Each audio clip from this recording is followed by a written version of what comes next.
नमस्कार। मुद्दा तो है मैं आपका स्वागत है। मैं हूं आपके साथ ब्रजेश चौक से। आज मुद्दा है जंग जोरदार भरी हुंकार। मध्य प्रदेश विधानसभा चुनाव की जंग में अब महारथी उतर आए हैं। दमोह में प्रियंका गांधी ने बीजेपी पर प्रहार किए तो छिंदवाड़ा में अमित शाह कांग्रेस पर गरजे। इस दौरान बीजेपी और कांग्रेस के दिग्गज उन्हीं मुद्दों को लेकर एक दूसरे पर आरोपों की बौछार करते दिखे, जिससे जनता के बीच एक नैरेटिव को सेट किया जा सके। ऐसे में अब सवाल यह है कि बीजेपी और कांग्रेस के महारथी एमपी के चुनाव को कितना प्रभावित कर पाएंगे और क्या दिग्गजों की रणनीति गेम चेंजर साबित होगी। सवाल तो यह भी है कि अब की बार जनता पर दिग्गजों के दौरों का क्या असर होगा। आज इन्हीं सवालों को लेकर चर्चा करेंगे, लेकिन पहले देखिए ये रिपोर्ट। क्या देख रहे थे?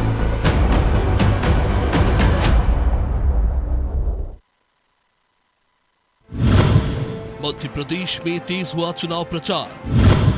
प्रियंका गांधी ने भरी हुंकार। अमित शाह किया प्रहार। अभी और तेज होगा वार पलटवार।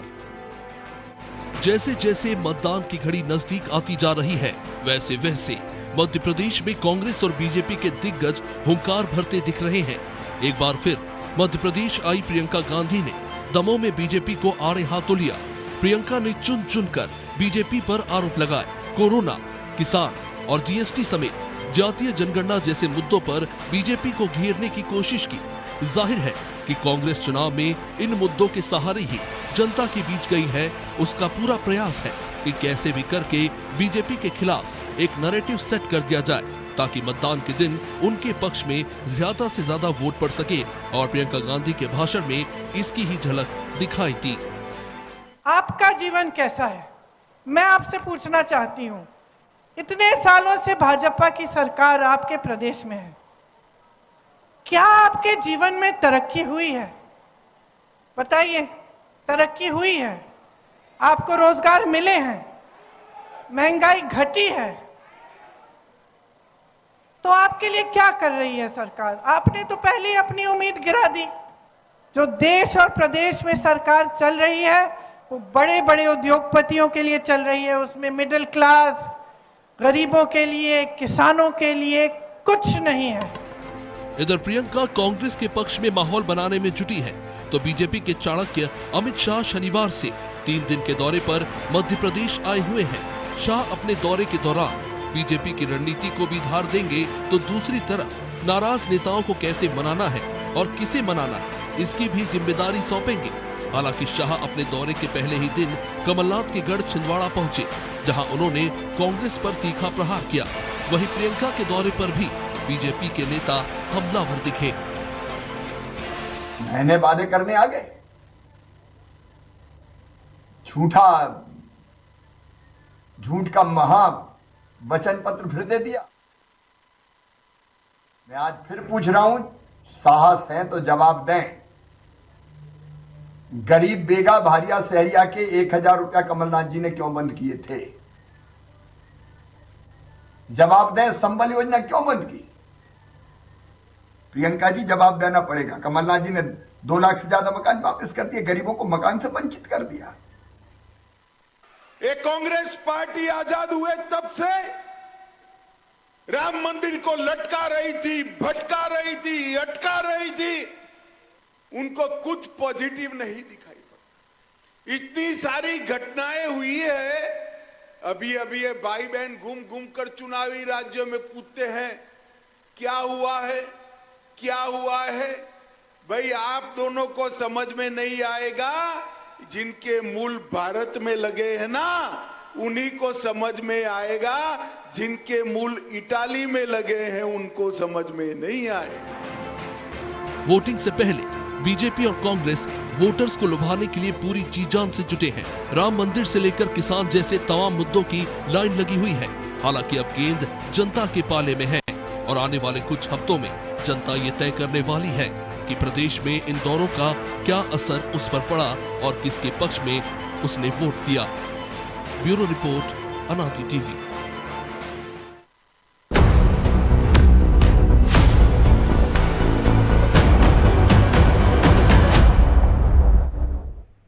तो इस मुद्दे पर चर्चा के लिए हमारे साथ जुड़ गए हैं Shivam Shukla, BJP media panelist हैं, फराह मुनीर खान, कांग्रेस प्रवक्ता हैं, देवदत्त दुबे, वरिष्ठ पत्रकार। तीनों मेहमानों का बहुत बहुत स्वागत है। शिवम जी, शुरुआत आपसे ही करते हैं। प्रियंका गांधी पूछ रही हैं 18 साल से आपकी सरकार है मध्य प्रदेश में, ना महंगाई घटी ना बेरोजगारी घटी, किसके लिए क्या किया आपने? 18 साल में किसी के लिए कुछ नहीं किया। उद्योगपतियों की सरकार है, गरीब के लिए कुछ नहीं किया, मध्यम वर्ग के लिए कुछ नहीं किया। देखिए ब्रिजेश जी, इन चुनावों में कम से कम हमें यह संतोषजनक स्थिति है कि आज जो मूलभूत मध्य प्रदेश की समस्याएं 2003 में हुआ करती थी उसके बारे में कोई बात भी नहीं करना चाहता। न मध्य प्रदेश में सड़क थी, न पानी थी, न बिजली थी। कम से कम कांग्रेस पार्टी भी इस चीज को एक्नॉलेज कर रही है कि आज मध्य प्रदेश इन तमाम चीजों से ऊपर आकर के खड़ा हो गया है। यहाँ पर हमारी सरकार ने सुशासन के एक मॉडल को डेवलप किया जिसके कारण यह तमाम चीजें गुजरे जमाने की बात हो गई है। जहां तक बात रही महंगाई की, मध्य प्रदेश की जो महंगाई दर है वो राष्ट्रीय महंगाई की दर से कम है।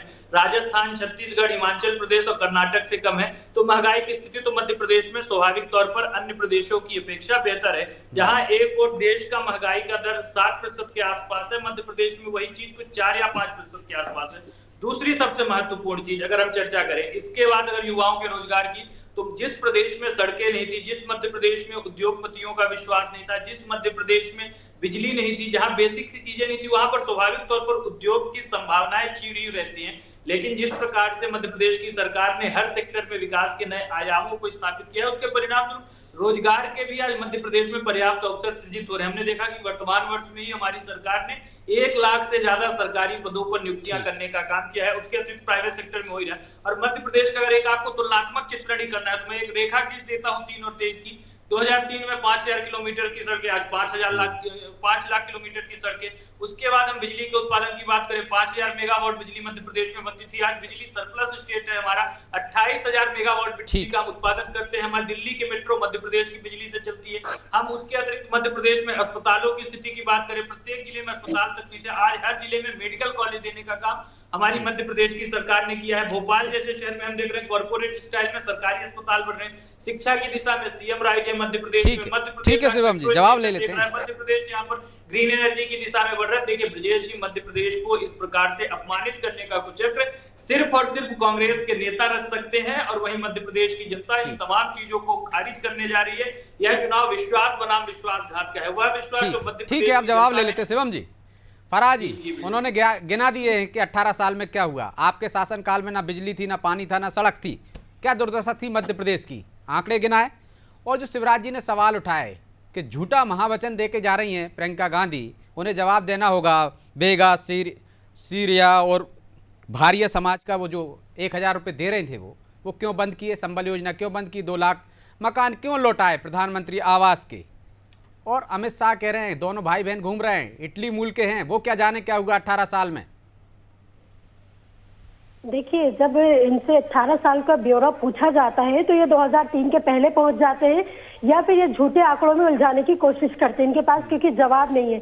शिवराज जी जो कि खुद अपना चेहरा जनता के सामने ला नहीं पा रहे, अपने विकास कार्य दिखा नहीं पा रहे हैं, उनके पास बोलने के लिए कुछ बचा नहीं है। वो जनता के बीच में जाकर पूछते हैं मैं चुनाव लड़ूं कि नहीं लड़ूं, मुझे लड़ना चाहिए कि आप इतने डरे हुए क्यों है, आपकी हार का इतना डर क्यों है। और इनके केंद्र ने इनको नकार दिया है। 1 लिस्ट आ गई, 2 लिस्ट आ गई, तीसरी लिस्ट आ गई, चौथी लिस्ट में बड़ी मशक्कत के बाद शिवराज सिंह का टिकट हुआ। ये तो मुख्यमंत्री हैं, इन्होंने तो बड़े विकास कार्य किए हैं, पहली लिस्ट में ही इनका नाम आ जाना चाहिए था। और अभी जो हमारे बीजेपी के प्रवक्ता बैठे उन्होंने बहुत सारी चीजें गिनवाई। 2003 के पहले की बात की तो मैं शायद 2003 के बाद ही ये पैदा हुए, क्योंकि उसके पहले तो कुछ था ही नहीं मध्य प्रदेश में। हम लोग पत्ते बांध कर घूमते थे, बिजली, लाइट, सड़कें कुछ भी नहीं था। सब जैसे इनके शिवराज जी विराजमान हुए तो उसके बाद सारा डेवलपमेंट मध्य प्रदेश में उसके बाद शुरू हुआ। मध्य प्रदेश में मैं आज पूछना चाहती हूँ कि कर्ज तले जो दबा है, आज एक बच्चा भी अगर पैदा होता है तो वो 47,000 रुपए का कर्जदार होता है। ये जो कर्ज तले डुबोकर रखा हुआ है प्रदेश को, इसका जवाब कौन देगा। इन्होंने बात की बिजली की। बिजली मध्य प्रदेश में अगर इतनी ही आप उत्पादन कर रहे हैं, आपने बड़े बहुत सारे बताया, आपने आंकड़े दिखाए कि हम इतनी बिजली उत्पादन कर रहे हैं, तो मैं पूछना चाहती हूँ कि जब हमारे ही प्रदेश में इतनी बिजली उत्पादन हो रहा है तो लगातार दरें क्यों बढ़ रही हैं, जनता को इतना महंगा भुगतान क्यों करना पड़ रहा है। आप देखिए गरीब वर्ग के लोगों से इन्होंने जबरदस्ती वसूली तक की गई। कई ऐसे उदाहरण हमने देखे। एक महिला जो कि नहा रही थी, उसके घर के बाहर इनका बिजली विभाग का अमला पहुंचता है, उसके बेटे की बाइक खींचकर ले जाता है। वो अर्धनग्न अवस्था में उनसे गुहार लगाती रहती है, गाड़ी पकड़ के खींचती रहती है, लेकिन वो छीनकर ले जाते हैं। तो ये स्थिति, आपको इस तरह से वसूली करने की स्थिति क्यों उत्पन्न हो रही है? क्यों आप इतनी महंगी बिजली दे रहे हैं? आपने अस्पतालों की बात की, आपने अस्पतालों की बात की। अस्पताल में आप पैदा हुए थे या वो भी अभी 2003 के बाद ही आए मध्य प्रदेश में, या आप घर में कहीं दाई से पैदा हुए थे? ये मुझे नहीं पता, ये आपको ही पता होगा। लेकिन मेडिकल कॉलेज की बात अस्पतालों कर की रहे जो थे, आपने बात की, अस्पताल की योजना है आपकी, आयुष्मान योजना पे आपके जो अस्पतालों के आप गुणगान कर रहे हैं, मुर्दों तक का नाम का आप पैसा खा गए। मुर्दों के इलाज करके, हजारों मुर्दों का इलाज करके आपकी सरकार, आपके अधिकारी लोग पैसा खा गए। 15 माह पर भी सवाल उठाए थे, उसका भी जवाब दे दें। मेडिकल कॉलेज की योजना क्यों बंद की? बोल लेने दीजिए पूरा। आपने मेडिकल कॉलेज की बात की, मेडिकल कॉलेज का आपने अंबार लगा दिया। उससे पहले कुछ नहीं था, ना मध्य प्रदेश में था, और पूरे देश में तो 2014 के बाद ही कुछ आया है। तो जब आपने इतने ही मेडिकल कॉलेज बना दिए हैं और मेडिकल की जो शिक्षा उसका स्तर आपने इतना बढ़ा दिया है, तो मैं पूछना चाहूंगी कि क्यों नर्सिंग कॉलेजेस के नर्सिंग के एग्जाम क्यों नहीं हो रहे 3-4 साल से? क्यों आज मेडिकल स्टूडेंट को हड़ताल करना पड़ती है? आपकी व्यवस्था में ऐसी क्या कमी रह गई जब आपने इतने कॉलेज बना दिए, इतना सब कर दिया, एग्जाम क्यों नहीं करा पा रहे? अब जवाब ले लीजिए, समय नहीं मेरे पास, दुबे जी के पास भी जाना है मुझे। सीएम राइज की बात भी की, मुझे बोलने दीजिए ना, मैं इनका जवाब दे रही हूँ। आप पूरे आधा घंटे थोड़ी नहीं आपको दे दूंगा ना, आप पूरा पॉइंट बात कीजिए ना। सीएम राइज स्कूल की ये स्थिति है कि उसमें बच्चों से झाड़ू पोछा लगवाया जा रहा है। उसमें टीन के शेड के नीचे वो बच्चे, और उनसे झाड़ू पोछा लगवाया जा रहा है। ठीक है, हो गई आपकी बात, जवाब दीजिए शिवम जी। वो कह रहे हैं कि आप पैदा बाद में हुए 2003 से, कि आपको पता ही नहीं है, मतलब कि अस्पताल कब आ गए? ब्रिजेश जी, सबसे प्राथमिक चीज यह है कि मध्य प्रदेश अगर 2003 से पहले एक बहुत बदहाल स्थिति में नहीं था, तो यहाँ अपने इनका जो कांग्रेस का पंचमढ़ी में अधिवेशन हुआ था, तो एक इनके नेताजी पढ़ते हैं कि अब तो हवाओं में सफर है, सड़क के गड्ढों की किसको फिक्र है। तो आज पढ़ने की नौबत ना आती। कांग्रेस के अपने कार्यकर्ताओं का आपके भी बोलते बयानबाजी करते। आपके रामेश्वर शर्मा ने ही अभी बोला था, आपके रामेश्वर शर्मा ने बोला है कि मैं वो शिवराज की वो वल्लभ भवन वाली ऐसे आम वाली सरकार हम नहीं चलाते, हम तो सड़कों पर उतरते हैं। आपके नेता ने क्या बकवास? फराजी, आप जवाब सुन लीजिए ना, ये तरीका ठीक नहीं है। वो शांति से सुन रहे थे। फराजी, प्लीज, आप इस तरह धारा प्रभाव बोलेंगे तो आपकी आवाज डाउन करना पड़ेगी। प्लीज एक एक करके बोलिए। फराजी, ये अच्छा तरीका नहीं है, अच्छी डिबेट नहीं होती है ऐसे। आप देखेंगे मेरे फेसबुक पर वीडियो डाला हुआ है, रो रहे थे कि उनको टिकट नहीं दिया गया। चलिए मैं लौट रहा हूँ शिवम जी, फराजी लौट रहा हूँ आपके पास। ठीक है शिवम जी, फराजी लौट रहा हूँ, दूसरे दौर में लौट रहा हूँ आपके पास। ये अच्छी बात नहीं है। फराजी, शिवम जी, इन दोनों की आवाज डाउन कर दीजिए। दुबे जी, क्या दिग्गज नेता दौरे करके माहौल बदल पाएंगे, कोई नैरेटिव सेट कर पाएंगे? दुबे जी बताइए साहब। क्या आपको लगता है कि जो दिग्गजों के दौरे हो रहे हैं उससे असर पड़ेगा मध्य प्रदेश में, और कोई नैरेटिव सेट कर पाएंगे? देखिए, वैसे तो मतदाता में एक जड़ता आ जाती है, कोई एक दिन के उससे नहीं बदलता। पहले जरूर कुछ चमत्कारी नेता हुआ करते थे, लेकिन अब तो मैनेजमेंट का युग है। एक तो जो मैनेजमेंट कर लेता है तो एक माहौल बनता है। जैसे जो नेता जिस पार्टी के आते हैं वहाँ लोग इकट्ठे करते हैं, कुछ मुद्दे ऐसे देते हैं, कुछ नए मुद्दे देते हैं जिनकी चर्चा बनती है, एक जनाधार दिखाया जाता, माहौल बनाया जाता। लेकिन ब्रजेश जी, बात वही है कि लोकतंत्र में पिछले 75 सालों में इतनी मजबूती आई है कि अब जागरूकता बहुत बड़ी है। खासकर सोशल मीडिया, व्हाट्सएप सबके पास है, सूचनाओं का आदान प्रदान है, और वो देख भी रहा है कि कौन कब क्या कर रहा है, क्या कह रहा है, उसके आधार पर निर्णय लेता है। इस बार बड़ी विचित्र बात है कि मतदाताओं के बीच जो सर्वे करने जाते हैं तो उसमें वो कई ये भी कहते हैं कि इस बार ले भी लेंगे तो वोट तो हम वही देंगे जो सही होगा। मतलब बिकने की भी वोट की स्थिति कम बची है। बड़ा गजब का रोचक मुकाबला है मध्य प्रदेश की। उसमें ये आपके लिए, हम जैसे लोगों के लिए रिसर्च का चुनाव है कि रिसर्च कर सकते हैं कि कितना घमासान है, कितना प्रयास हो रहे हैं। आप देखिए, पहले भी गृह मंत्री, प्रधानमंत्री बार बार आए हैं, और अभी 3 दिन के लिए गृह मंत्री अमित शाह, जो भाजपा के सबसे बड़े रणनीतिकार माने जाते हैं, और कांग्रेस भी अपने जो सबसे बड़े ट्रम्प कार्ड उनके प्रियंका गांधी, राहुल गांधी, उनको लगातार मध्य प्रदेश ला रहे हैं। इसी से आप समझ जाइए कि राष्ट्रीय नेतृत्व का भी फोकस पूरा मध्य प्रदेश पर है। ये चुनाव इसलिए महत्वपूर्ण है कि इन चुनावों के बाद 5 राज्यों के बाद लोकसभा की चुनाव की उल्टी गिनती शुरू हो जाएगी। तो इससे जो संदेश जाएगा वो बहुत महत्वपूर्ण है राजनीतिक दलों के लिए। और दोनों के 2 बयान बड़े महत्वपूर्ण हैं दुबे जी। एक जो प्रियंका गांधी कह रही हैं कि 18 साल में मध्य प्रदेश में कुछ नहीं हुआ। दूसरा जो अमित शाह ने कहा कि राम मंदिर को अटकाए रखा, लटकाए रखा, भटकाए रखे। इसका क्या मायने हैं? क्या कोई नैरेटिव सेट करने की कोशिश हो रही है दोनों तरफ से? बिल्कुल, देखो, जिसको जिस क्षेत्र में सफलता मिलती है उसी लाइन को आगे बढ़ाता है। भाजपा यदि शून्य से शिखर पर पहुंची तो राम मंदिर आंदोलन से लेकर पहुंची, और उसी को सनातन या जो भी मुद्दे होते हैं हिंदुत्व के, जिसमें हार्ड हिंदुत्व जैसी छवि बने या दिखे, उस बड़े वर्ग को प्रभावित करने की कोशिश होती है। तो कांग्रेस इसका जवाब देती है, जैसे वो कहती है कि राम मंदिर के ताले राजीव गांधी ने खुलवाए थे जब वो प्रधानमंत्री थे। तो हर चीज की काट भी है। और प्रियंका ने जैसे कहा कि 18 साल में कुछ नहीं हुआ, तो आप देखिए कि क्या नहीं हुआ, बहुत सड़कें, बिजली, पानी सब में हुआ। और जो भाजपा कहती है कि इसके पहले कुछ नहीं हुआ, तो क्या नहीं हुआ, सब हुआ। पहले तो आजादी के बाद से कितनी चीजें हुई, बड़े बड़े जो कारखाने या जो भी है।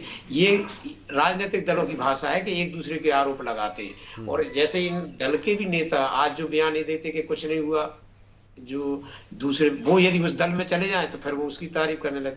तो ये राजनीतिक दलों की भाषा है कि उनको तो कहना ही है, बयान करने ही एक दूसरे के खिलाफ, और दल बदलते ही बयान बदल जाते हैं नेताओं के प्रति, पार्टी के प्रति। सरकार में जब कोई रहेगा तो करेगा ही काम, किसी में ज्यादा होता, किसी में कम होता, किसी में भ्रष्टाचार होता। तो बयानों से अब कुछ नहीं होता फराजी। अब जनता समझदार है, सोशल मीडिया का दौर है, जो दुबे जी कह रहे हैं। आप यहाँ भले ही कुछ भी कहते रहिए, 2003 से पहले कि क्या मध्य प्रदेश था वो जनता भी जानती है, 2003 के बाद क्या मध्य प्रदेश में हुआ, क्या नहीं हुआ, उससे पहले क्या हुआ, जनता सब जानती है। तो मुद्दों के साथ बात करेंगे तो ज़्यादा बेहतर होगा। अमित शाह एक नैरेटिव बनाने की कोशिश कर रहे हैं। वो कह रहे हैं आपके सॉफ्ट हिंदुत्व पर हार्ड हिंदुत्व की लाइन पर जा रहे हैं कि आपने राम मंदिर को अटकाए रखा था, और इटली मूल के हैं, आपको नहीं पता कि देश में क्या हो रहा है, मध्य प्रदेश में क्या हो रहा है। देखिए, भारतीय जनता पार्टी जो है वो उसकी जो शुरुआत हुई वो धर्म को लेकर ही, उन्होंने धर्म का नाम लेकर, या यूं कहूँ कि धर्म की आड़ लेकर इन्होंने अपना स्थान बनाया। हमेशा से मेरी बात पूरी हो जाने दो। हमेशा से धर्म की राजनीति करी है इन्होंने, धर्म के नाम को जनता को बरगलाए। तो ये आज भी धर्म की बात कर रहे हैं, धर्म को बीच में लेकर आए। लेकिन आप मुझे राम मंदिर में ना उलझाएं तो बेहतर होगा। तो हमारी पार्टी विकास करती है, विकास की बात करती है, तो हमारे जो नेता आ रहे हैं वो विकास की बात कर रहे हैं। जिसकी जैसी नियत है वो वैसी बात कर रहा है। ये लोग आज भी जनता को राम मंदिर में उलझाना चाहते हैं, हिंदू मुस्लिम में उलझाना चाहते हैं, नफरत में बांटना चाहते हैं। और हमारे जो भी नेता आते हैं वो विकास की बात करते हैं कि 18 साल में क्या नहीं हुआ, हम क्या करेंगे, देश की स्थिति क्या बनाएंगे और कहाँ लेकर जाएंगे। ये बकबक करने से कुछ नहीं होता है। आप लोगों का काम ही है कि बस धर्म की बात करो। कहीं जहाँ आपको लगा कि अब आपका सुपड़ा साफ है, अब आपका पत्ता साफ होने वाला है, तो धर्म को लेकर बीच में आ जाओ। शेर भर को होर्डिंग से भर दिया है, राम मंदिर के होर्डिंग से। अब यही पेटरा आपका बाकी रह गया था, सारा कुछ तो आज आप दोनों ठान कर आए हैं कि एक दूसरे को नहीं बोलने देंगे। ये धर्म वाला तो आखिरकार वो पेटरा आपने लेकर आ गए। आप लोग को सिर्फ यही आता है धर्म की राजनीति करना। लेकिन मैं आपसे ब्रजेश जी, मैं आपसे रिक्वेस्ट करूंगी कि डिबेट का जो मुद्दा है वो हमारा धर्म नहीं है, तो आप इनसे कहिए कि मुद्दों की बात करें। और मैं आपसे भी रिक्वेस्ट करूंगी कि आप मुझसे धार्मिक प्रश्न। शिवम जी आ जाने दीजिए यार। वो कह रहे हैं आप धार्मिक ध्रुवीकरण करना चाहते हो, धर्म की बात करते हो, उनके नेता विकास की बात करते हैं क्योंकि आपको इसमें मुफीद लगता है। ब्रिजेश जी सबसे महत्वपूर्ण चीज है आज इस देश में जो हमारी सांस्कृतिक विरासत है उसका सम्मान और हमारे जो विकास की नई गाथा लिखी जा रही है उसको लेकर के आगे बढ़ने का काम दोनों समानांतर तरीके से चला जा रहा है। कि अब पहले कांग्रेस के जमाने में यह भावना हुआ करती थी कि जो सनातन पर आस्था रखता है, जो संस्कृति का सम्मान करता है, जो देवी देवताओं की पूजा करता है वो पुरातनवादी है, वो समाज का विकास नहीं चाहता। एक और मजाक पर चादर चढ़ाना इस देश में अच्छा समझा जाता था। मंदिरों में जाने पर लोगों को आपत्ति होती थी। यही आपका धर्म है, आपका धर्म आपको यही कहता है कि धर्म के नाम पर लूट लो, जनता का पैसा खा लो। महीने में आपको 1500 से 5000 तक आप किराया वसूल रहे हो दर्शन के नाम पर, उसके बाद भी आपको 80% का घोटाला करने की जरूरत पड़ी। ये धर्म है आपका, तो ऐसा धर्म आप रहने दीजिए। जनता कब देख रही है, जनता को कब समझ में आ रहा है? सांस्कृतिक विरासत को नष्ट करने का काम सांस्कृतिक, धार्मिक, हिंदुत्व, इसके अलावा कुछ नहीं आता है आप लोगों को। आप इसी मुद्दे पे आ जाते हैं। विकास की बात करिए, क्या विकास किए? क्यों मध्य प्रदेश आज महिला अत्याचार में नंबर 1 पे? दलितों के साथ आप क्या कर रहे हैं? दलितों के अत्याचार क्यों बढ़ते जा रहे हैं? क्यों दलितों पे अत्याचार में मध्य प्रदेश नंबर 1 है? इस पर बात कीजिए आप। उपलब्धियों को हासिल किया दलितों के पट्टे शिवम जी, आपने दलितों के चलिए माफी चाहता हूं, मैं चर्चा को यहीं विराम देना होगा। आप तीनों मेहमानों का बहुत बहुत धन्यवाद। तो जंग जोरदार, भरी हुंकार, दोनों तरफ से बड़े नेता मैदान में हैं, लेकिन एक एक नैरेटिव सेट करने की कोशिश कर रहे हैं। प्रियंका गांधी अलग नैरेटिव सेट करने की कोशिश कर रही हैं कि मध्य प्रदेश में 18 साल में कुछ नहीं हुआ, और अमित शाह राम मंदिर को लेकर एक नैरेटिव बनाने की कोशिश कर रहे हैं। अब इसका कितना असर होगा, चुनाव परिणाम बताएंगे। लोग किसके बातों पर यकीन करेंगे, निश्चित तौर पर जो तथ्यों के साथ जो सही बात करेगा उस पर भरोसा करेंगे, क्योंकि जो दुबे जी ने भी कहा, जनता बड़ी समझदार है, सोशल मीडिया का दौर है, उसे सब पता है कि कौन सच बोल रहा है, कौन झूठ बोल रहा है, किसकी बयानों में, किसकी बातों में कितनी सच्चाई है। तो इसके लिए इंतजार करना होगा, परिणाम बताएंगे किस पर भरोसा किया। बहरहाल मुद्दा तो है, मैं इतना ही, मुझे दीजिए इजाजत और आप देखते रहिए अनादि टीवी। नमस्कार।